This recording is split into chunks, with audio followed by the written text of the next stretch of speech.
Christian லைஃப்பில் நம்ம ரொம்ப பிளஸ்டாக இருக்கணும், ஒரு நல்ல வாழ்க்கை வாழணும் அப்படின்னா அதுக்கு என்ன பண்ணணும்னா கர்த்தருடைய வேதத்தில் பிரியமாக இருந்து இரவும் பகலும் அவருடைய வேதத்தில் தியானமாக இருக்கிறது. யார் யாரெல்லாம் வந்து தேவனோட வார்த்தையை வந்து டே அண்ட் நைட் மெடிடேட் பண்ணுறாங்களோ அவங்கெல்லாம் பாக்கியவான். கர்த்தரோட பரிசுத்த நாமத்துக்கு ஸ்தோத்திரம். இந்த ஒயிட் ஹவுஸ் மினிஸ்ட்ரீஸ் மூலியமாக உங்களெல்லாம் நான் சந்திக்கிறதுல நான் ரொம்ப சந்தோஷப்படுறேன். செய்திக்கு போகிறதுக்கு முன்னாடி ஒரு சின்ன ஜெபம் பண்ணிட்டு நம்ம செய்தி ஆரம்பிப்போம். மகா பரிசுத்தமுள்ள பிதாவே தீர சதர் ரெதே ரே பேலா ரா பாபா தொனேரே தேரே ஷதர் ரெபேலோரி பாபாபா தூராபால ரஷபாலோரி கபா. கர்த்தர் சொல்கிறார் ரிக்கந்தார், இது கடைசி காலம் ரிக்கந்தார, விழித்திருந்து ஜெபம் பண்ணுங்க ரிக்கந்தா, அது ரொம்ப முக்கியம் என்ற ஆவியானவர் சொல்கிறார் ஷதர் ராபாலோரி கபா. இன்னைக்கு உண்டான தலைப்பு தேவன் எதிர்பார்க்கும் வாழ்க்கை. அதுக்கு உண்டான வசனம் சங்கீதம் 1ஆம் அதிகாரம் 1-2 வசனம். துன்மார்கரோடைய ஆலோசனையில் நடவாமலும் பாவிகளோடைய வழியில் நில்லாமலும் பரியாசக்காரர் உட்காரும் இடத்தில் உட்காராமலும் கர்த்தரோடைய வேதத்தில் பிரியமாய் இருந்து இரவும் பகலும் அவருடைய வேதத்தில் தியானமாய் இருக்கிற மனுஷன் பாக்கியவான்.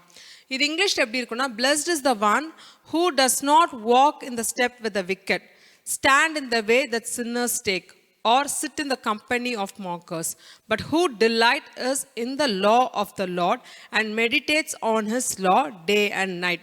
இந்த வசனம் மூலியமாக நம்ம என்ன பார்க்குறோம் அப்படின்னா, தேவன் எதிர்பார்க்குற வாழ்க்கை. ஒரு மனிதனாக இருந்தால், ஒரு கிறிஸ்தவனாக இருந்தால், தேவன் யாரெல்லாம் ஜீசஸை வந்து ஹோல் ஹார்ட்டடாக ஃபாலோ பண்ணுறாங்களோ அவங்க எப்படி வாழணும் அப்படின்னு சொல்லிட்டு இந்த 2 வசனம் மூலியமாக நம்ம தெரிஞ்சுக்கிறோம். என்ன அதில் போட்டிருக்குன்னா, ஃபஸ்ட்டு வந்து பிளஸ்டாக இருக்கணும்னு ஒரு கிறிஸ்டியன் லைஃப்பில் நம்ம ரொம்ப பிளஸ்டாக இருக்கணும், ஒரு நல்ல வாழ்க்கை வாழணும் அப்படின்னா அதுக்கு என்ன பண்ணணும்னா கர்த்தருடைய வேதத்தில் பிரியமாக இருந்து இரவும் பகலும் அவருடைய வேதத்தில் தியானமாக இருக்கிறது.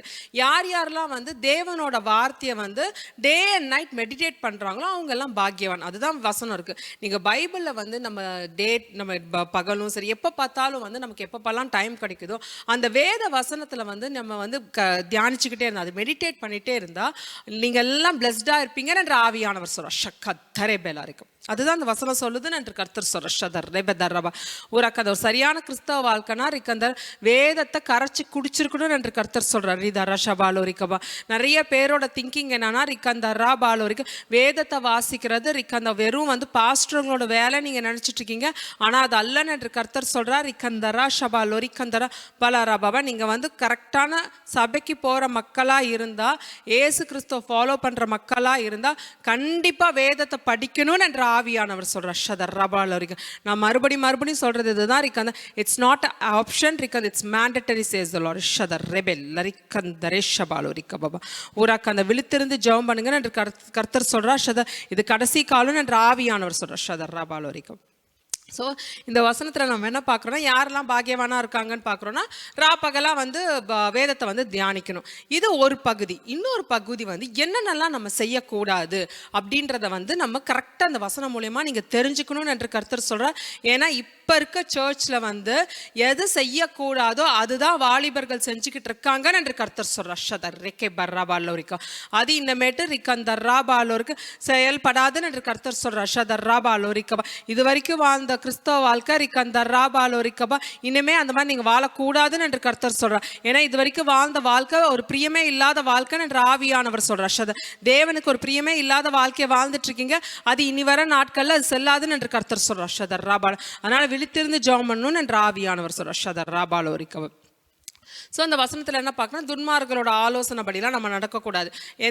துன்மார்கள்னா விக்கட் பீப்புள். அது விக்கட் பீப்புள் வந்து நம்மளோட திங்கிங் என்னன்னா எப்பவுமே வந்து புறஜாதியானவர் அப்படின்னு நீங்கள் நினச்சிட்டு இருப்பீங்க. ஆனால் ரிக்கந்த ஆலயத்துக்குள்ளேயே ரிக்கந்தரா ஷதர்ராபா 2 மக்கள்லாம் நீங்கள் பிரிஞ்சிருக்கீங்க. ரிக்கந்தர்ராபாலோ ரிக்கபாபா ரிஷதர் ரெபே தரிசதர்ராபாலோ ரிக்க. ஒரு கூட்டம் மக்கள் ரிக்கந்தர தேவ சித்தப்படி வாழ்றீங்க. இன்னொரு கூட்டம் மக்கள் வந்து என்னதான் நீங்கள் ஆலயத்தில் இருந்தாலும் வெளியில் இருக்க மக்கள் மாதிரி தான் வாழ்ந்துட்டு இருக்கீங்க. அதுக்கு எனக்கு பிரியமே இல்லைன்னு என்று கர்த்தர் சொல்றார். ஷதர் ரபா தரிபாலர்.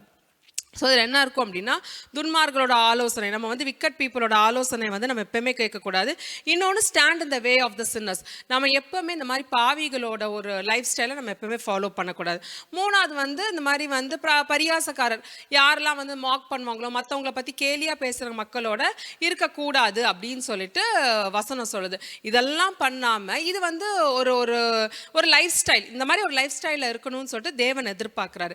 இது லைஃப் ஸ்டைல். இதுக்கப்புறம் நம்ம தேவனோட நெருங்கி நடக்கணும் அப்படின்னா என்ன பண்ணணும்னா, அதுக்கு தான் கர்த்தர் வந்து வேதத்தை வந்து நல்லா தியானிங்க. ஏன்னா வந்து பைபிள்ன்றது வந்து ஒரு பக்கம் ஸ்டோரி இதெல்லாம் இருந்தாலும் தேவனும் நம்மளுக்கும் வந்து ஒரு பேசுகிற ஒரு கருவின்னு கூட நம்ம சொல்லலாம். எப்படி வந்து உங்கள் ஃப்ரெண்டை வந்து நீங்கள் பார்க்க மாட்டீங்க, ஏதாவது ஒரு ஃப்ரெண்ட் அப்ராடில் இருந்தாங்க அப்படின்னா நீங்கள் அவங்க டெய்லி நீங்கள் பார்க்க மாட்டீங்க, பட் இங்கே நீங்கள் டெய்லி ஃபோனில் பேசலாம். அதே போல தான் பைபிள் என்று கர்த்தர் அஷதர் ரெபெல்லா ரிக்கவா, வேத வாசிக்கும் போது ரிக்கந்தராபாலோ ரிக்கவா, கர்த்தர் தேவாதி தேவன் சர்வ வல்லமையுள்ள தேவனோட ஒரு சஞ்சரிக்கிற அனுபவத்துக்குள்ள நீங்க போயிடுவீங்க. அதை மிஸ் பண்ணிடாதீங்கன்னு என்று கர்த்தர் சொல்றார். ஷதர் ரேபெல்ல கெல்ல ரஷபாலோரிக்கம். ஸோ அதனால தான் திரும்பி தேவன் என்ன எதிர்பார்க்குறா, நம்ம எல்லாருமே பைபிள் படிக்கணும்னு எதிர்பார்க்குறேன் என்ற ஆவியானவர் சொல்கிறார். ஷதர் ரெக்கே தரிஷபால் லொரிக்கபம். இந்த சங்கீதம்ன்றது வந்து யாரால் எழுதப்பட்டது? தாவீது எழுதினார். தாவீது வந்து சிங்கிங் ப்ரீச்சர் அப்படின்வாங்க. ஏன்னா அவர் வந்து பாடல்கள் மூலியமாக தான் அவர் தேவனை வந்து நிறைய துதிச்சிருப்பார். நிறைய இப்போ வந்து யாராவது ஒருத்தர் வந்து நம்ம யாருக்காவது பைபிள் ப்ரெசென்ட் பண்ணுறோம், அவங்களுக்கு வந்து கிறிஸ்டியானிட்டி பற்றி ஒன்றுமே தெரியாது, எப்படி வந்து பைபிள் படிக்க ஆரம்பிக்கணும் அப்படின்னு நம்ம யாராவது கேட்கும்போது நம்ம எல்லாருமே வந்து ஒரு சஜஷன் மாதிரி கொடுப்போம். நீங்கள் சங்கீதத்துலேருந்து படிங்க, ஏன்னா சங்கீதத்தில் தான் தேவனோட கேரக்டர் இருக்கும், அவர் எப்படிப்பட்ட தேவன் சொல்லிட்டு தாவீது ரொம்ப அழகாக எக்ஸ்பிளைன் பண்ணியிருப்பார். அப்போ நம்ம யூஸ்வலாகவே வந்து யாராவது ஒருத்தவங்க கிட்ட பைபிள் ப்ரெசென்ட் பண்ணும்போது நம்ம சொல்லுவோம், நீங்கள் சங்கீதத்தை படித்து பாருங்க, நீங்கள் ஆராதிக்கிற தேவன் எப்படிப்பட்ட தேவன்றதா அதில் இருக்கும், தேவன் என்ன எதிர்பார்க்குறாருன்னு இருக்கும். ஏன்னா நிறைய வசனம் இருக்கும், இந்த மாதிரி வந்து பொய் சொல்கிறவங்களை வந்து அழிச்சு போடுவாருன்னு இருக்கும், தேவனுக்கு எதெல்லாம் பிரியம் இல்லை, எது வந்து பிரியம் அப்படின்னு சொல்லிட்டு தாவீது வந்து ஃபுல்லாக கிளியராக எழுதியிருப்பார். ஏன்னா வந்து ஜீசஸ்மே என்ன சொல்கிறாருன்னா, தாவீதை வந்து a man after my own heart அப்படின்னு சொல்லிட்டு காடே வந்து தாவீதை பற்றி சொல்கிறார். ஒரு காடே வந்து தேவனே வந்து ஒரு மனிதனை பற்றி ஒரு விஷயத்த சொல்கிறார், man after my own heart. அப்போ தேவனுக்கும் கர்த்தருக்கும் தாவீதுக்கும் கர்த்தருக்கும் ஒரு என்ன மாதிரி ஒரு ரிலேஷன்ஷிப்பில் இருந்தாங்கன்றதை நீங்கள் புரிஞ்சுக்கணும்னு என்ற ஆவியானவர் சொல்கிறார். ஷதர் ரெக்கென் தரேபே லொரிக்கபா ருஷதர் ரெபே லொரிக்கந்தர் ரேபே லொரிக்கபா உரதரபா லொரிக்கபா.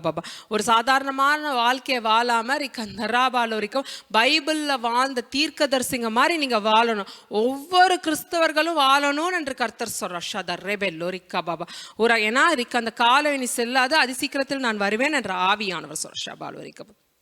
அப்போது தாவீதோட அந்த சங்கீதத்தில் பார்த்தீங்கன்னா தாவீது வந்து எப்படி கர்த்தரோட நெருங்கி நடந்தார், நிறைய விஷயங்கள் அவர் போட்டிருப்பாரு. நீங்கள் வந்து ஆழ்ந்து படிக்கும்போது அதை நீங்கள் ஆராயும் போது, ஓ இப்படிலாம் கூட காட் இருப்பாரா அப்படின்னு சொல்லிட்டு தாவீதோட சில வார்த்தைகளை வச்சு நம்ம கண்டுபிடிச்சிக்கலாம். ஆனால் இவ்வளோ தூரம் தாவீது வந்து இவ்வளோ தூரம் நெருங்கி நடந்தே அவர் ஒரு சில தப்புகள் பண்ணதை நம்ம பைபிளில் பார்க்குறோம். ரொம்ப காமனான தப்பு எல்லாரும் என்ன சொல்லுவாங்கன்னா, அவர் பெர்ஷிபாவோட இந்த மாதிரி ஒரு விபச்சார பாவத்தில் ஈடுபட்டார் அப்படின்னு சொல்லிட்டு எல்லாருக்கும் தெரிஞ்ச காமனான ஸ்டோரி. ஆனால் இதுக்கு மேலேயும் தாவீது வந்து நிறைய மிஸ்டேக்ஸ் பண்ணியிருப்பாரு. நெருங்கி நடந்த தாவீதே பார்த்தீங்கன்னா நிறைய அவர் ராஜாவாக ஆனதுக்கப்புறம், ராஜா ஆகிறதுக்கு முன்னாடியே வந்து நிறைய இடத்துல வந்து கர்த்தர் நிறைய இடத்துல அவர் கேட்பார், இந்த இடத்துல நான் போர் பண்ண போகலாமா, நீங்கள் என்ன நினைக்கிறீங்க அப்படிலாம் கேட்கும்போது கர்த்தர் வந்து ஆலோசனை கொடுப்பார், நீ இந்த இடத்துல போர் பண்ண போகலாம், ஒரு சில இடத்துல போகாத அப்படின்னு சொல்லுவார். அதெல்லாம் அவரை வந்து ஃபாலோ பண்ணியிருப்பார். ஆனால் ஒரு சில விஷயத்துல நீங்கள் இன்னும் நிறைய படிக்கும்போது 1 சாமுவேல் 2 சாமுவேல் எல்லாம் தாவீது எப்படி கர்த்தரோட பேசிட்டு இருந்தார், எங்கெங்கெல்லாம் மிஸ்டேக்ஸ் பண்ணாருன்றதை நீங்க புரிஞ்சுக்க முடியும். அப்போ ஒரு இடத்துல வந்து தாவீது வந்து கர்த்தருக்கு சித்தமே இருந்திருக்காது அந்த இடத்துல போய் போர் பண்ணணும்னு. பட் ஆனால் வந்து தாவீது வந்து அவுட் ஆஃப் அவருக்கு ஃபியர் வந்துடும், ஐயோ ஒருவேளை கடவுள் நம்மளை அதை காப்பாற்றாம போயிட்டா என்ன பண்றதுன்னு சொல்லிட்டு அவர் சில தப்புகள் பண்ணியிருப்பாரு, நிறைய விஷயங்கள் நடந்திருக்கும். இன்னொரு இடத்துல பார்த்தீங்கன்னா அவர் ராஜா ஆனதுக்கு அப்புறம் அவர் வந்து ஆட்டோமேட்டிக்காக அந்த பெருமைக்குள்ளே ஆயிடுவார். எந்த இடத்துல அப்படின்னா, அவர் வந்து ஒரு சென்சஸ் எடுக்க சொல்வார். என்னன்னா, என்னோட ராஜ்யத்தில் வந்து எத்தனை பேர் வந்து ரொம்ப ஸ்ட்ராங் மென் இருக்காங்க அப்படின்னு சொல்லிட்டு நான் தெரிஞ்சுக்கணும் அப்படின்னு சொல்லிட்டு அந்த ஆர்மி ஆஃபீஸரை வந்து கூப்பிடுவார், ஜோயாப்ன்றவர் வந்து கூப்பிடுவார். இந்த மாதிரி வந்து நான் தெரிஞ்சுக்கணும், யூதா தேசத்துலேயும் இஸ்ரேல் தேசத்துலையும் எவ்வளோ பேர் வந்து நல்ல ஸ்ட்ராங்கான ஃபைட்டிங் சோல்ஜர்ஸ் இருக்காங்க நான் தெரிஞ்சுக்கணும் அப்படின்னு வந்து சென்சஸ் எடுக்கணும் அப்படின்னு சொன்னோன்னே அந்த ஆர்மி ஆஃபீஸர் சொல்லுவார், என்ன சொல்லுவார் அப்படின்னா, இல்லை நீங்கள் அதை பண்ணாதீங்க, ஏன்னா இது பண்ணா வந்து தேவனுக்கு வந்து பிரியம் கிடையாது, இந்த மாதிரி நீங்க பண்றது வந்து தேவனுக்கு பிரியம் கிடையாது. ஏன் பிரியம் கிடையாதுன்னா, தாவீதோட ஆட்டிடியூட் என்னவா இருக்கும் அப்படின்னா, நம்மளோட ராஜ்யத்துல வந்து எத்தனை பேர் வந்து நல்ல ஒரு தைரியசாலியா நல்ல ஒரு சோல்ஜர்ஸ் இருக்காங்கன்னு தெரிஞ்சுக்கணும். ஏன்னா அது வரைக்கும் வந்து தாவீது வின் பண்ணதே வந்து கர்த்தரால தான். நமக்கே தெரியும், இப்போ கோலியாத்துன்றவர் வந்து அவ்வளோ பெரிய ஜெயிண்டா நிற்கிறாரு. சராசரியான ஒரு ப்ராக்டிக்கலாக நம்ம திங்க் பண்ணும்போது அத்துணோண்டு பையனால் வந்து அவ்வளோ பெரிய ஆளை வந்து கொல்ல முடியாது. ஆனால் பரிசுத்தாவிய தாவீது மேலே இறங்கினதுனால அவரால் வந்து கோலியாத்தை ரொம்ப அசால்ட்டாக கொல்ல முடிஞ்சுது. அதே மாதிரி தான் சவுலுன்றவர் வந்து பெரிய ராஜா, அந்த நாட்டுக்கே ராஜாவாக இருக்காரு. தாவீதுன்றவர் வந்து ஒரு நார்மல், அவர் ஆக்சுவலி இப்போ காலகட்டத்தில் பார்த்தீங்கன்னா அந்த மாதிரி ஒரு பர்சன் இருந்தால் நம்ம என்னன்னு சொல்லுவோம், தீவிரவாதின்னு சொல்லுவோம். அந்த மாதிரி அவர் அரசாங்கத்தை எதிர்த்து அவர் நிற்கிறார். தாவீது வந்து ஒளிஞ்சு சவுலோட சண்டை போடுறாரு, பிலிஸ்தியர்களோட சண்டை போடுறாரு. இந்த மாதிரி ஒரு வாழ்க்கையை அவர் வாழ்றாரு. ஆனா அந்த மாதிரி வாழ்க்கை அவர் வாழும் போது கர்த்தர் வந்து அவர் கூடவே இருக்காரு, கர்த்தனோட ஆலோசனையில இருக்காரு. ஆனா அந்த கர்த்தர் தான் நம்மளை வந்து இந்த மாதிரி ஒரு ராஜா இடத்துல இருக்க வைக்கிறாருன்றதை மறந்துட்டு அவர் என்ன யோசிக்கிறாருன்னா, நம்ம படையில எத்தனை பேர் இருக்காங்கன்னு பார்ப்போம், ஏன்னா நாளைக்கு ஏதாவது போர் வந்ததுன்னா எப்படி அந்த தேசத்தை வந்து எதிர்கொள்றதுன்னு நம்ம பார்க்கணும் அப்படின்றத வந்து அவர் வந்து ஒரு மனுஷன் மாதிரி திங்க் பண்ண ஆரம்பிச்சிட்டாரு. என்னதான் தாவீது வந்து கர்த்தரோட நெருங்கி நடந்திருந்தாலும் அந்த பாயிண்ட் ஆஃப் டைம் வந்து அவர் இதை யோசிக்கிறார், இல்லை நம்ம சென்சஸ் எடுக்கணும். அப்போதான் இந்த வசனம் நமக்கு பொருந்தும். இப்போ ராஜாவா இருக்கார் அப்படின்னா ஒரு செட் ஆஃப் பீப்புள் வந்து நல்ல அட்வைசர்ஸும் இருப்பாங்க, ஒரு செட் ஆஃப் பீப்புள் வந்து நெகட்டிவான அட்வைசர்ஸும் இருப்பாங்க.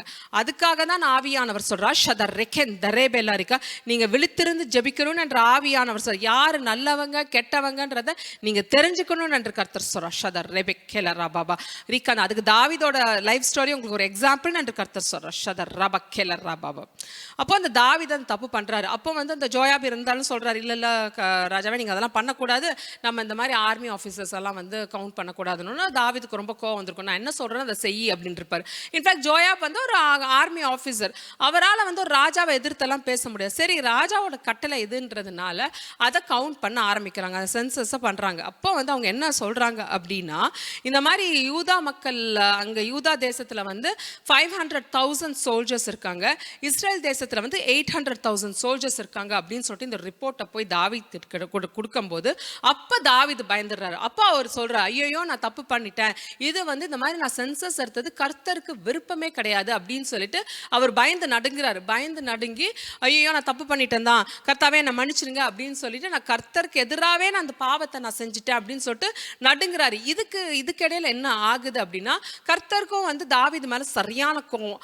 அப்போ அவர் தாவீது கிட்ட ஸ்ட்ரெயிட்டா வந்து பேசியிருக்க மாட்டாரு. அப்போ இன்னொரு தீர்க்கதரிசி இருப்பார், கேடுன்னு ஒரு தீர்க்கதரிசி இருப்பார். அந்த தீர்க்கதரிசிக்கு வார்த்தை போயிருக்கும், தாவீதை குறித்து வார்த்தையை போயிருக்கும். அப்போ என்ன பேசணும்னு சொல்லிட்டு அந்த தீர்க்கதரிசி கிட்ட சொல்லி தாவீது கிட்ட அந்த கேட் அவர் வராரு, அந்த தீர்க்கதரிசி வராரு, இது மாதிரி தேவனோட வார்த்தையை வந்து கொண்டு வந்து தாவீது கிட்ட வராரு. அப்போ அவர் சொல்றாரு, நீங்க பண்ண விஷயம் வந்து கர்த்தருக்கு பிரியமே கிடையாது, நீங்க பண்ண தப்புனால தான் கர்த்தரை நீங்க அமைச்சிருக்காரு, நீங்க வந்து இந்த மாதிரி ஒரு விஷயத்தை நீங்க பண்ணிருக்கவே கூடாது, உங்களோட ஓன் ஸ்ட்ரென்த்தை வந்து நீங்க வந்து பெருமைப்படுத்த நினைச்சீங்க, இத்தனை நாள் கர்த்தர் தான் உங்களை கொண்டு வந்தாருன்றதை மறந்துட்டு நீங்க வந்து உங்க ஓன் ஸ்ட்ரென்த் என்னன்றதை நீங்க பார்த்துட்டீங்க. இது கர்த்தருக்கு பிரியமே இல்லாதது, அதனால கர்த்தர் ரொம்ப கோபமா இருக்காரு, என்கிட்ட சில வார்த்தையை சொல்லி அமைச்சிருக்காரு, இதுக்கு நீங்க பதில் என்ன சொல்ல போறீங்கன்னு எனக்கு கேட்டுட்டு வர சொன்னாரு அப்படின்னு சொல்லிட்டு இந்த தீர்க்கதரிசி வந்து தாவீது கிட்ட சொல்றாரு. அப்ப தாவீதுக்கு தெரிஞ்சிருச்சு, கண்டிப்பா கடவுள் வந்து ஏதாவது ஒரு தீர்க்கதரிசி அமைச்சா ஏதோ நம்மளை மிரட்ட தான் அமைச்சிருப்பாரு. ஏன்னா நேதன் தீர்க்கதரிசியும் அதுக்கு தான் வந்திருப்பாரு, இந்த மாதிரி பெர்ஷிபாவோட பாவம் பண்ணப்போ அவரும் வந்து மிரட்டியிருப்பாரு.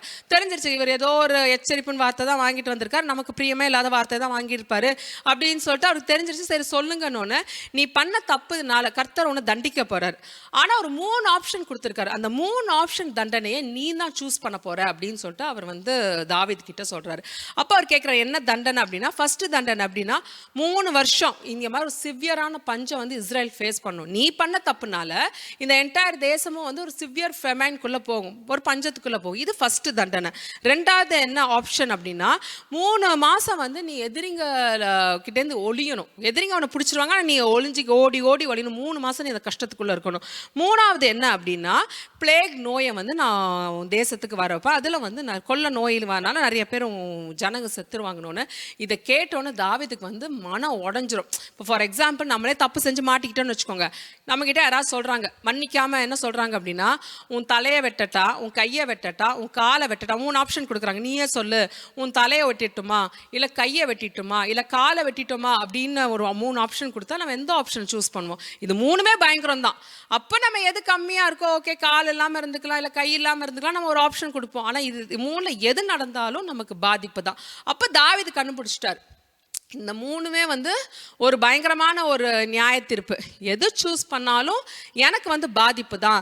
அப்போ அவர் பார்க்குறாரு, என்னால் 3 வருஷம் வந்து இந்த மக்கள் வந்து பஞ்சத்துக்கு போக வேண்டாம், எனக்கு இந்த தண்டனை வேணாம். 2வது வந்து நான் வந்து இந்த மாதிரி எதிரிங்க கையில் சாகிறத விட இந்த சர்வ வல்லமை உள்ள தேவன் கையில் சாகிறது தான் நான் பெருமையாக நினைக்கிறேன். அதனால் இந்த 2வது தண்டனை வேணாம் அப்படின்னு சொல்லிட்டு 3வது தண்டனை அவரே சூஸ் பண்ணுறாரு.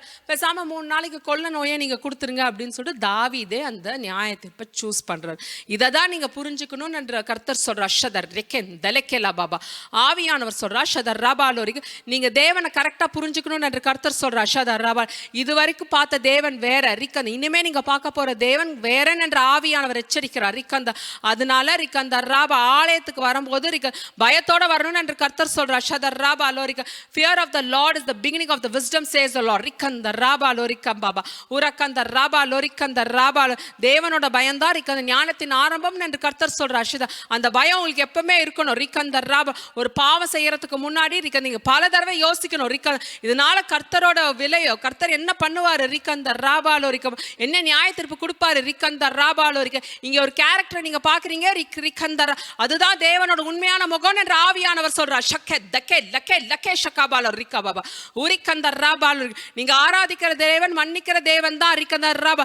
அதுல ஒண்ணுக்கு அது தப்பே கிடையாது. ரிக்கந்தர் ரபாலோ ரிக்கா பாபா, அது மாதிரி பேச்சே கிடையாது. ரிக்கந்தர் ஆனா ரிக்கந்தர் மறுபடி செய்யற தப்புக்கு ரிக்கந்தர் மன்னிப்பே கிடையாது என்று ஆவியானவர் எச்சரிக்கிறார். ரிக்கந்தர் ராபா, துணிகர பாவத்துல வாலிபர்கள் ஈடுபடுறீங்க, ரிக்கந்தர் துணிகர பாவம் என்று கர்த்தர் சொல்றார். ரிக்கந்தலக்கலக்கலபா உரிக்கந்தலேரஷத ரேபே லோரிக்கபாமா தூரிக்க ஆவியானவர் சொல்றார். ரிக்கந்தர் ராபாலோ உங்களோட எக்ஸாம்பிள்லாம் ரிக்கந்தர் அந்த ஊழியக்காரங்க இப்படிதான் இருக்காங்க, இந்த ஊழியக்காரங்க இப்படிதான் இருக்காங்க, அவங்க இப்படிதான் இருக்காங்கன்னு சொல்லிட்டு ஒரு கேவலமான எக்ஸாம்பிள் கொடுத்துட்டு நீங்க பாவத்துல ஈடுபடுறீங்க என்று ஆவியானவர் எச்சரிக்கிறார். ரிக்கந்தர் ராபாலோ இனி வர நாட்கள்ல ரிக்கந்தர் ராபாலோ நான் கொடூரமா நியாய தீர்ப்பேன் என்று கர்த்தர் சொல்றார். ஜாக்கிரதையா இருங்க என்று ஆவியானவர் சொல்றார். ஷதர் ரெக்கென் தரெக்கெபெல் லரிஷதர் ரெபெல் லரிக்கா பாபா துரிக்கன் ரேபெல் லரிக்கா பாபா ரிஷதர், ஜாக்கிரதையா இருங்க, மனம் திரும்புங்க, ரிக்கத இனி யாரும் எந்த பாவமும் செய்யக்கூடாதுன்னு என்று கர்த்தர் சொல்றார். ஷதர் ராபாலோ ரிக்கா. அப்போ தாவீது அதை சூஸ் பண்ணதுக்கு அப்புறம் அந்த வசனத்துல என்ன இருக்குன்னா, அடுத்தது வந்து ஒரு தேவதூதன் வந்து அந்த நாட்டில் வந்து அந்த நியாய தீர்ப்பை வந்து அவர் ஃபுல்ஃபில் பண்றத பார்ப்போம். நிறைய பேர் அவர் கொல்றாரு, கிட்டத்தட்ட நிறைய மக்கள் இறந்துடுறாங்க. இறந்ததுக்கு அப்புறம் தாவீது வந்து ரொம்ப வருத்தப்படுறாரு, என்னால தானே இது ஆயிடுச்சு. ஏன்னா ஒரு சராசரியான ஒரு மனிதனா இருந்து அந்த தேசத்துல நிறைய பேர் இறந்துட்டாங்கன்னா நம்ம ஜஸ்ட் ஃபீல் மட்டும் தான் பண்ணுவோம். ஆனா அந்த ஒரு அரசாங்க பொசிஷன்ல இருக்கும்போது, ஒரு கிங்கா இருக்கும்போது, இவரால் சில பேர் இறக்கும் போது அவரால் தாங்கிக்க முடியல. என்னால தானே, ஒரு கிங்ன்றது யாரு, அந்த என்டையர் நேஷனே, அந்த என்டையர் தேசத்தை வந்து ப்ரொடெக்ட் பண்ற ஒரு மனிதன், அவரால் இந்த நியாய தீர்ப்பு வந்துருச்சு அப்படின்னோன்னா அவர் ரொம்ப வருத்தப்பட்டிருப்பாரு. அப்புறம் கர்த்தர் மன்னிப்பும் கேட்டிருப்பாரு. அதுக்கப்புறம் அவர் என்ன செய்யணும்னு சொல்லிட்டு கர்த்தர் வந்து சில ஆலோசனைகளும் கொடுத்திருப்பாரு. இதை தான் நம்ம புரிஞ்சுக்கணும். கர்த்தரை நம்ம சேவிக்கணும் அப்படின்னு நம்ம டிசைட் பண்ணிட்டோம் அப்படின்னா, நம்மளோட இது வந்து நார்மலா நம்ம சர்ச்சுக்கு போறோம், அங்க போறோம், இங்க போறோம், இதெல்லாம் வந்து ஒரு பக்கம் இருந்தாலும் ஃபர்ஸ்ட் நம்ம என்ன புரிஞ்சுக்கணும் அப்படின்னா, தேவனோட நெருங்கி நடக்கணும். அதுதான் கிறிஸ்தவ வாழ்க்கை என்று கர்த்தர் சொல்றார். ரெபெல் லோரிக்கா, ஆலயத்துக்கு மட்டும் போயிட்டு ரிக்கந்தர வரது சரியான கிறிஸ்தவ வாழ்க்கை அல்ல. தினமும் வீட்டில் வந்து ஜெபிக்கணும் என்று கர்த்தர் சொல்றார். வேத வாசிக்கணும் ரிக்கந்தர், அது ரொம்ப முக்கியம் என்று கர்த்தர் சொல்றார். ஷபாலோரிக்கம், நம்ம வேதத்தை வாசிக்கும் போது நமக்கு வந்து ஆவியானவர் நம்ம மேலே வருவார். நமக்கு புரியாத சில விஷயங்களை வந்து ஆவியானவர் உங்களுக்கு விளக்கி சொல்லுவார்னு என்று கர்த்தர் சொல்ற. அதுக்கு தான் பரிசுத்த ஆவியானவர் பெற்றுக்கொள்ளணும் என்று ஆவியானவர் சொல்ற. அதுக்கு நீங்கள் வாஞ்சிக்கணும். ரிக்கந்த உங்களுக்கு பரிசுத்த ஆவியானவர் உங்கள் மேலே இல்லாட்டி நீங்கள் வாஞ்சிக்கணும். ரிக்கந்த பரிசுத்த ஆவியானவர் வர வரைக்கும் நீங்கள் உபவாசிக்கணும். ரிக்கந்த ராபாலோ ரிக்கா பாபா, அதுதான் சரியான கிறிஸ்தவ வாழ்க்கை என்று கர்த்தர் சொல்ற. ஷதர் ரேபேலோ ரிக்கா. 19th century பார்த்தீங்கன்னா சைனாவில் வந்து ஒரு மிஷினரி குடும்பம் இருக்காங்க. அவங்களுக்கு வந்து அவங்க ஆக்சுவலி பார்த்தீங்கன்னா அவங்க ஸ்காட்லாண்டை சேர்ந்தவங்க. அவங்க ஃபேமிலி வந்து சைனாவில் வந்து மிஷினரி ஒர்க்குக்காக 1902 வந்து அங்கே செட்டில் ஆகிறாங்க. அவங்களுக்கு ஒரு பையன் பிறக்கிறாரு. அவர் தான் யாருன்னு பார்த்தீங்கன்னா எரிக் லிட்டல். இவர் வந்து அந்த சைனாவில் தான் பிறக்கிறாரு, சைனாவில் வளர்றாரு. பட் அந்த டைமில் சைனாவில் பெருசாக எஜுகேஷன் இல்லாதனால அவங்க பேரண்ட்ஸ் என்ன பண்ணுறாங்கன்னா எரிக்கை வந்து இங்கிலாந்துக்கு அனுப்பிடுறாங்க. மெயினாக ஸ்கூலிங்காக அனுப்புறாங்க. எரிக்கும் போயிடுறாரு, ஷிப்பில் போகிறாரு. அப்போ அவர் சொல்கிறாரு, நான் ஏமா பிரிஞ்சு இருக்கணும் உங்களை விட்டு, நானும் இங்கேயே சைனாலே இருந்துடுறேனே, இல்லை நீங்கள் என்னோட இங்கிலாந்து வாங்க அப்படின்னு சொல்லும்போது அவங்க அந்த பேரண்ட்ஸ்கிட்ட வந்து சொல்லும்போது அவங்க பேரண்ட்ஸ் எல்லாம் சொல்லுவாங்க அப்படின்னா, நானும் அம்மாவும் வந்து சைனா, எரிக்கோட ஃபாதர் சொல்வார், நானும் அம்மா வந்து எங்களை வந்து நாங்கள் டெடிகேட் பண்ணியிருக்கோம் ஜீசஸ்க்கு வந்து மிஷினரி ஒர்க் பண்ணுறதுக்காக டெடிகேட் பண்ணியிருக்கோம். இது தேவனோட காரியம், அதனால நாங்கள் இங்கே தான் இருந்தாகணும். நாங்களும் வந்துட்டோன்னா தேவனோட காரியம் பாதியிலே நின்றோம், அதனால நாங்கள் வர முடியாது, நீ போய் படிச்சுட்டு வா அப்படின்னோடனே எரிக் சொல்லுவார், நான் போகிறேன், ஆனால் நான் படிச்சுட்டு நான் எவ்வளோ பெரிய ஆளாக இருந்தாலும் திருப்பி நான் சைனாக்கு தான் மிஷினரியாக வருவேன் அப்படின்னு சொல்லிட்டு ஒரு சின்ன பையனாக இருக்கும்போதே அதை வந்து அவங்க அம்மா அப்பாட்ட சொல்லிட்டு போகிறாரு, நான் இப்போ படிக்கிறதுக்கு போகிறேன், நான் திருப்பி வருவேன், நான் தான் திரும்பி வந்து நான் சைனாவில் தான் மிஷினரியாக போவேன் அப்படின்னு சொல்லிட்டு அவர் விளையாட்டுத்தனமாக தான் சொல்லிட்டு ஷிப்பில் ஏறுறாரு. ஆனால் அவர் என்ன தான் விளையாட்டுத்தனமாக சொல்லியிருந்தாலும் அவர் மைண்டில் எப்போவுமே வந்து சின்ன பையனாக இருக்கும் போதே நம்ம எவ்வளோ பேர் சீக்கிரம் படித்து பெரிய ஆளாகி சைனாவில் நம்ம மிஷினரியாக போயிடணும் அப்படின்னு சொல்லிட்டு அவருக்கு பயங்கர வாஞ்சு. ஸோ சின்ன வயசுலேயே வந்து இங்கிலாந்துலேயே வந்து ஒரு நல்ல ஸ்கூலில் சேர்றாரு, நல்லா படிக்கிறாரு. அவரோட மெயின் ப்ளஸ் என்னன்னா பயங்கரமாக ஸ்போர்ட்ஸ் பர்சனாக இருக்கார், அத்லெட்டாக இருக்கார். அவர் நல்லா இந்த ஓடுற கெப்பாசிட்டி இருக்கிறதுனால நல்லா ஓடுறாரு. நல்லா சின்ன வயசுலேயே பார்த்தீங்கன்னா நிறைய காம்படிஷனில் வந்து இந்த ரன்னிங் ரேஸில் வந்து நிறைய ப்ரைஸ் வாங்குறாரு. அவர் எந்த அளவுக்கு க்ரூம் ஆகி வராருன்னா அவர் ஒலிம்பிக்ஸில் கூட அந்த கண்ட்ரி வந்து அவரை நாமினேட் பண்ணுறாங்க, நீ நல்லா ஓடுற, அதனால வந்து நீ அவர் டிஸ்ட்ரிக்ட் லெவல், அது ஆக்சுவல் இருக்குமே நம்ம ஊரில் டிஸ்ட்ரிக்ட் லெவலில் ஓடுவாங்க, நேஷனல் லெவலில் ஓடுவாங்க, இவங்கெல்லாம் ஓடுறவங்க வந்து அப்புறம் பார்த்தீங்கன்னா ஒலிம்பிக்ஸில் ஓடுவாங்க. அதே மாதிரி இவர் நல்லா ஒரு அத்லெட்டாக நல்லா இருக்கிறதுனால அவரை வந்து ஒலிம்பிக்ஸில் நாமினேட் பண்ணுறாங்க. ஒலிம்பிக்ஸில் 100 மீட்டர்ஸில் நாமினேட் பண்ணி அவர் நேம் வருது. அப்போ வந்து இவர் அதுக்கெல்லாம் ட்ரைனிங் எடுக்கிறார். அந்த 100 மீட்டர் ரேஸில் வந்து எப்படியாவது நம்ம கோல்டு மெடல் வாங்கணும், ஒலிம்பிக்ஸில் நம்ம கோல்டு மெடல் வாங்கணும் அப்படின்னு சொல்லிட்டு அவருக்கு பயங்கர, யூஸ்வலாக பார்த்தீங்கன்னா ஸ்போர்ட்ஸ் பர்சன் ஒலிம்பிக்ஸில் போகிறதே பெரிய விஷயம். இப்போ அவங்களோட வாஞ்செல்லாம் எப்படி இருக்கணும்னா நம்ம எப்படியாவது மெடல் அடிக்கணும் அப்படின்னு சொல்லிட்டு அவங்களோட திங்கிங்லாம் இருக்கும். அதுக்கேற்ற மாதிரி பயங்கரமாக ட்ரைனிங் பண்ணுவாங்க. ஃபார் எக்ஸாம்பிள் நீங்கள் ஸ்விம்மிங் போகிறவங்களே பார்த்தீங்கன்னா ஒலிம்பிக்ஸ் போகிறவங்க என்ன பண்ணுவாங்கன்னா morning 4 to 5 hours work out பண்ணுவாங்க, ஸ்விம்மிங் ப்ராக்டிஸ் பண்ணுவாங்க. அதே மாதிரி ஈவினிங்கும் பயங்கரமாக ப்ராக்டிஸ் பண்ணுவாங்க, அவங்க ஃபுல்லாக அதிலே ஊறி இருப்பாங்க. அதே மாதிரி இவரும் பார்த்தீங்கன்னா பயங்கரமாக ப்ராக்டிஸ் பண்ணிகிட்டே இருக்காரு, 100 மீட்டர்ஸ்க்கு எப்படியா நம்ம கோல்டு மெடல் அடிக்கணும்னு. அதே மாதிரி பயங்கரமாக ப்ராக்டிஸ் பண்ணிட்டே இருக்காரு. அப்போது ஒலிம்பிக்ஸோட டேட் அனௌன்ஸ் பண்ணுறாங்க. அந்த டேட் அனௌன்ஸ் பண்ணோன்னே இவருக்கு பயங்கர ஷாக்கிங்காக இருக்குது. ஏன்னா அந்த டேட் வந்து சண்டே வருது. இவர் வந்து என்னதான் இப்போ நல்லா படித்தாலும் பயங்கரமாக ஸ்போர்ட்ஸ் பர்சனாக இருந்தாலும் ஆனால் பயங்கர ஜெபிக்கிற ஒரு மனிதன், எப்போ பார்த்தாலும் பைபிள் வேத வாசிப்பு, போய் ப்ரீச் பண்ணுறது, நல்ல சர்ச்சில் போய் நல்லா ஆராதிக்கிறது, இந்த மாதிரி ஒரு பர்சனாக இருந்தார். கடவுளுக்கு எப்பவுமே இடம் கொடுக்குறவர். அவருக்கான அந்த டேட் வந்து ரொம்ப டிஸப்பாயிண்டடாக இருந்தது. ஞாயிற்றுக்கிழமைன்றது வந்து என்னோட தேவனோட நாள், அந்த ஒரு நாள் தான் அவரை போய் நான் துதிக்கிறேன், அந்த நாள்லையும் போய் நீங்கள் ஒலிம்பிக்ஸ் வச்சுட்டீங்களே அப்படின்னு சொல்லிட்டு அந்த ஒலிம்பிக்ஸில் பார்ட்டிசிபேட்டே பண்ண மாட்டேன் அப்படின்ட்டாராம். இதை கேட்ட உடனே அந்த என்டையர் கண்ட்ரியுமே ஷாக் ஆயிடுச்சு. ஏன்னா வந்து ஒலிம்பிக்ஸ்ன்றது நேஷனல், இந்த இன்டர்நேஷ்னல் கேம். இப்போ நம்ம ஊர்லேருந்து யாராவது வந்து ஒலிம்பிக்ஸ் போகிறாங்கன்னா இது அவங்கள மட்டும் போய் அவங்க ரெப்ரசன்ட் பண்ணுறதில்ல, என்டையர் கண்ட்ரியுமே போய் ரெப்ரசன்ட் பண்ணுறாங்க. இந்தியாவிலேருந்து ஒருத்தர் போகும்போது அதை இந்தியா தேசமே அவங்க ரெப்ரசன்ட் பண்ணுற மாதிரி. அப்போ எல்லாம் சொல்கிறாங்க, நீ என்ன ஒரு பைத்தியக்காரத்தனமாக பண்ணுற, ஃபர்ஸ்ட் ஆஃப் ஆல் ஒலிம்பிக்ஸில் நாமினேட் பண்ணுறதே கஷ்டம், நீ நாமினேட் ஆகி உன் பேரெல்லாம் அங்கே வந்து நீ ஒரு கண்ட்ரியை நீ ரெப்ரசன்ட் பண்ண போகிற, இப்போ போய் ஞாயிற்றுக்கிழமை வச்சுட்டாங்கன்னு சொல்லிட்டு வரமாட்டேன்றியே, இது எவ்வளோ இன்சேன், இது ஒரு பைத்தியக்காரத்தானோ அப்படின்னு சொல்லிட்டு அவரை பற்றி கண்ணாப்பின்னு பத்திரிக்கையில் எழுதுறாங்க. அவனுக்கு அறிவியல் ஹீஸ் வெரி கிரேசி, இந்த மாதிரி வந்து ஒரு கோல்டன் ஆப்பர்ச்சுனிட்டியை வந்து இவர் விடுறாரு, இது ரொம்ப தப்பு அப்படின்னு சொல்லிட்டு எழுதுறாங்க. பட் அவர் வந்து ஹி வாஸ் லீஸ்ட் பாதர்ட், நீங்கள் என்ன வேணால் பண்ணிக்கோங்க, ஞாயிற்றுக்கிழமைன்றது வந்து என்னோட தேவனுக்கு தான் அப்படின்னு சொல்லிட்டு அவர் வந்து அந்த 100 மீட்டர் ரேஸை வந்து அவர் பெருசாக எடுத்துக்கல. ஆனால் அவர் என்னதான் அவர் அதை இக்னோர் பண்ணாலும், ஆனால் இவர் தேவனோட நெருங்கி நடந்ததுனால ஒரு வசனமே இருக்கு, என்னை யார் ஹானர் பண்ணுறீங்களோ அவங்கள நான் ஹானர் பண்ணுவேன் அப்படின்ற வசனம் இருக்குது. அதே மாதிரி அந்த வசனம் அவருக்கு வருது. அப்போ என்ன ஆகுது அப்படின்னா இன்னொரு ஒலிம்பிக்ஸில் வந்து ஒரு அனௌன்ஸ்மெண்ட் பண்ணுறாங்க. என்ன பண்ணுறாங்கன்னா 400 மீட்டர் ரேஸ் திருப்பி வரப்போகுது.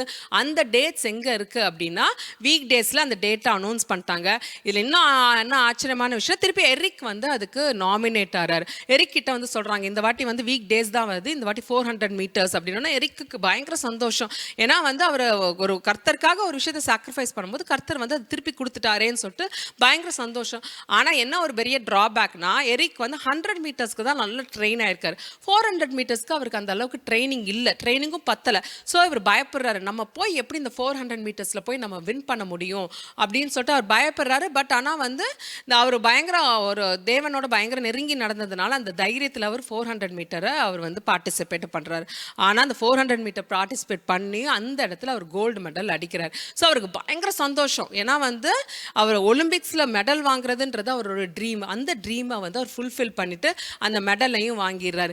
இப்போ வந்து அங்கே இருக்க கண்ட்ரில எல்லாம் என்ன சொல்கிறாங்கன்னா, அடுத்தடுத்த விஷயம் ஒலிம்பிக்ஸ் போனவங்க அடுத்தடுத்து நீங்கள் அதிலே வந்து கெரியரை பர்சியூ பண்ணுங்க அப்படின்னு அவர்கிட்ட சொல்லும்போது அவர் சொல்கிறாராம், இல்லை என்னோட கோல் வந்து ஒலிம்பிக்ஸ் வந்து கோல்டு மெடல் வாங்குறது கரெக்டு தான், ஆனால் இதுவே என்னால் கெரியராக என்னால் பர்சியூ பண்ண முடியாது.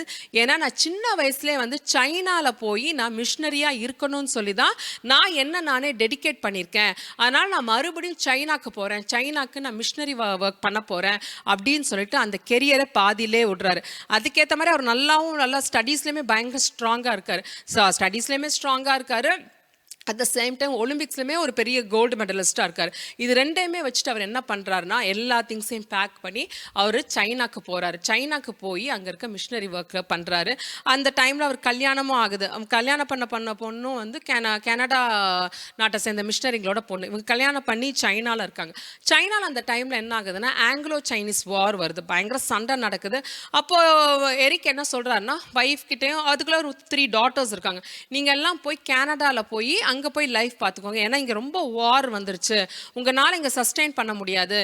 அப்போ ஒய்ஃப் சொல்கிறாங்க, நீங்களும் எங்களோட வந்துருங்க அப்படின்னோன்னா, அப்போ அவர் என்ன சொல்கிறாருன்னா, என்னால் வர முடியாது, நான் தேவனுக்காக வந்து என் லைஃப்பை நான் ஒப்பு கொடுத்துருக்கேன், நான் சைனாவில் தான் வந்து உயிர் போகணுன்னா என் சைனாவில் தான் போகணும், அதனால் நான் இங்கே தான் இருப்பேன் அப்படின்னு சொல்லிட்டு அவர் வந்து அவர் ஒய்ஃப் அமிச்சிட்டு, அப்போ சைனாவில் பயங்கர வார் இருந்ததுனால அவங்களுக்கு தெரியுமே வார் இருந்தால் நிறைய பேர் வந்து அடிபட்டு வருவாங்க. ஸோ பயங்கரமாக சேவையில் இறங்குறாரு. அங்கே இருக்க கேம்பில் இருக்க மக்களுக்கு எல்லாத்துக்குமே வந்து பைபிளை பற்றி வேதத்தை பற்றி நிறைய மக்களுக்கு சொல்கிறார். இப்போ சைனீஸ் மக்கள் வந்து நிறைய பேர் வந்து வேதத்தை வந்து தெரிஞ்சுக்கிறாங்க, அதில் இருக்க ஸ்டோரிஸ்லாம் தெரிஞ்சுக்கிறாங்க. இது மட்டும் இல்லை, நிறைய வந்து நல்லதாக அவர் டீச் பண்ணிகிட்டே இருக்கார். அந்த அவர் வந்து ரொம்ப ஓவர் ஒர்க் பண்ணதுனால அவர் மால் நியூட்ரிஷன் இந்த மாதிரி நிறைய ஒரு உடம்புல வந்து சுகம் இல்லாமல் போயிடுறாரு. கடைசியில் பிரெயின் டியூமர் வந்து அவர் இறந்தும் போயிடுறாரு. இது வந்து நீங்கள் யூடியூப்பில் கூட நீங்கள் பார்க்கலாம், அவரோட லைஃப் ஸ்டோரியை பற்றி ஒரு படமே எடுத்தாங்க. ஸோ ஒரு மனிதன் வந்து என்னன்னா வந்து எல்லா ஒரு கெரியரும் இருக்குது. அவருக்கு ஸ்போர்ட்ஸ் போயிருந்தாலும் ஸ்போர்ட்ஸில் பெரிய ஆளாக இருப்பார், ஸ்டடீஸ்லையுமே பயங்கர ஸ்ட்ராங்காக இருக்குது. இது ரெண்டையுமே அவர் வந்து சாக்ரிஃபைஸ் பண்ணிட்டு ரிக்கந்தரா ஷதர்ரா பாலோரி, ஒரு மனிதனால் ஒரு மிஷினரி வாழ்க்கையை வாழ முடியும்னா ரிக்கந்தர், நீங்கள் இவ்வளோ டெக்னாலஜி வச்சுட்டு ரிக்கந்தரா பாலோரிக்கபா தேவனுக்காக ஒன்றுமே பண்ணாமல் இருந்தீங்கன்னா கணக்கு கேட்கப்படும் என்ற ஆவியானவர் சொல்கிறார். ஷதர் ரெக்கந்தரே பேலோரிக்கபா தரா ஷதர்ரா பாலோரிக்கபா கர்த்தர் சொல்கிறார், ரிக்கந்தர் இது கடைசி காலம், ரிக்கந்தரா பாலோரிக்கபா மாம்சமான யாவர் மேலும் என் ஆவியை ஊற்றுவேன், குமாரனும் குமாரத்தையும் தீர்க்க தரிசனம் உரைப்பார்கள், வாலிபர்கள் தரிசனம் காண்பார்கள், வயதானவர்கள் சொப்பனம் காண்பார்கள், என் ஊழியக்காரன் மேலும் என் ஊழியக்காரி மேலும் என் ஆவியை ஊற்றுவேன் என்று கர்த்தர் சொல்றார். ஷதர்ரா பாலோரிக்கா.